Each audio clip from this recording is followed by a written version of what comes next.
adversaire direct. On reste très haut du côté du Mans. Et pourquoi pas une possibilité pour le pied gauche de Diarra. Attention à cette frappe, la première occasion pour les Manceaux. La voici là, une grosse frappe. Très intéressante, Stéphane Diarra. Allez, Viala.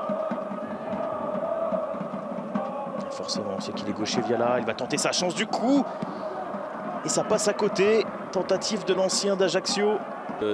Alors d'ordinaire, c'est plutôt Boissier qui a ce rôle de numéro 10. On va tout de même regarder cette situation, cette frappe de Montiel qui est déviée en corner. Et c'est vrai que là, pour le coup, en 4-4-2, eh bien, c'est Créin qui se retrouve presque en position de 10 dans un 4-4-1-1 en quelque sorte. Ouais, qui vient décrocher, qui est intéressant. Et voici Montiel qui trouve Boissier.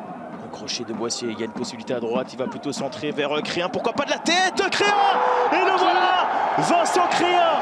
Une fois, deux fois, trois fois, quatre fois. Ça fait 4 buts consécutifs en 4 journées pour le meilleur buteur de l'histoire du Mans. Le 59e de sa carrière avec le Mans. Ah, et là, c'est vraiment cette tête placée. Pas besoin d'avoir de la taille parfois pour marquer de la tête. Ce centre qui va venir entre les deux centraux, parfaitement dosé. Zamba. Avec Young qui écarte. Toupin qui a parlé à son coéquipier, le centre de Toupin, la tête de Young. Allez. Et voilà, on l'a dit, il y a un duel de buteurs dans cette rencontre, un duel entre Young et Créin, deux joueurs capables de faire la différence. Prendre son temps en une touche, un ballon bien travaillé qui arrive pile point de pénalty. Et là encore, on n'est pas au marquage, personne ne prend en charge Andrew Young. Et dans le timing intéressant, vraiment il vient claquer ce ballon. Et voilà, c'est la mi-temps donc ici au MM Arena, un partout.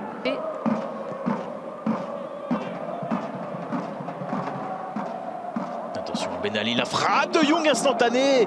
Et tout de suite, le buteur en action. Voilà, il ne se pose pas de questions. L'attaquant prêté par le Stade de Reims. Côté gauche, il y a une possibilité. Il y en a même plusieurs. Pourquoi pas pour la frappe de Young. C'était difficile, pied gauche qui plus est. Cette culture de la tactique. Mais Créin, ça s'est bien fait avec une frappe. Pourquoi pas venir de Viala. La frappe qui est repoussée derrière en corner par Basilio. Le Mans pousse. Le Mans se rapproche, mais le Mans n'arrive pas encore à percer ce coffre-fort, Aline. Oui, encore ce ballon qui arrive. On pense que Créin est battu et va trouver la ressource en une touche avec son pied gauche. Le terrain, entraîneur des moins de 16 ans, c'est vraiment entraîneur. Il peut peut-être guider ses partenaires sur le terrain. Attention tout de même à cette possibilité. La frappe sur la barre transversale. Ce match n'est pas terminé. Au contraire, et c'est toujours lui ce diable de Créin. Dans un rôle de passeur décisif. Voici qui va frapper le corner. La tête. Et le voilà, le but de la victoire. Voilà, le but dans les toutes dernières secondes de Soro. Le deuxième but inscrit par Soro cette saison sur corner. Et enfin la délivrance à Aline du MM Arena. Le Mans qui va sûrement arracher la victoire. Vraiment, Boissier, il a pris son temps pour s'appliquer un ballon très travaillé.